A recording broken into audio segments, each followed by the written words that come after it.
Alors aujourd'hui, les entreprises ont de plus en plus recours au télétravail, ce qui entraîne une accentuation de l'utilisation des moyens informatiques pour venir encadrer le travail des télétravailleurs. Cette utilisation massive d'outils informatiques doit se faire dans le respect de la réglementation sur la protection des données et notamment des grands principes parmi lesquels le respect de la finalité de traitement.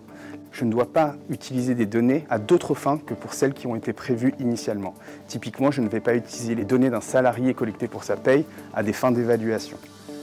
Je vais devoir également respecter le principe de proportionnalité qui est une clé de voûte de la protection des données. Tout est une question d'équilibre et je dois collecter uniquement les données personnelles qui sont utiles pour réaliser la finalité. Enfin, une analyse d'impact sur les droits et libertés des salariés devra être mise en œuvre par l'employeur. Cette analyse d'impact devra présenter les garanties mises en œuvre pour respecter les données personnelles des salariés qui télétravaillent et notamment présenter les garanties qui sont apportées pour respecter leurs droits et leurs libertés. Au terme de cette analyse d'impact, le télétravail et le contrôle du salarié pourront être mis en œuvre.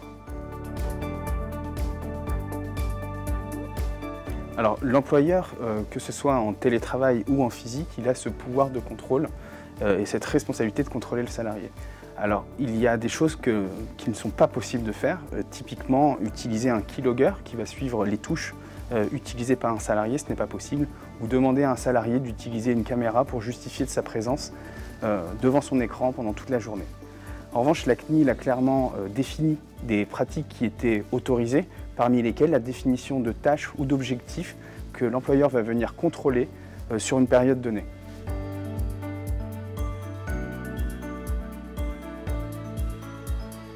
Alors, l'employeur est responsable des données qu'il traite. Il va donc devoir s'assurer, premièrement, que les salariés mettent en œuvre les garanties qu'il a définies à travers la sécurisation des postes de travail, par exemple, des mots de passe, des connexions Wi-Fi. Il va donc devoir accompagner et sensibiliser les salariés dans le traitement des données de l'employeur. L'employeur va également être responsable des sous-traitants qu'il utilise dans le cadre du télétravail. Ces sous-traitants vont typiquement être les fournisseurs de solutions de visioconférence utilisées par l'ensemble des salariés dans le cadre de leur activité en télétravail. Ces sous-traitants vont devoir présenter des garanties techniques, organisationnelles et contractuelles à l'employeur pour qu'il s'assure du bon traitement des données et du respect de la confidentialité.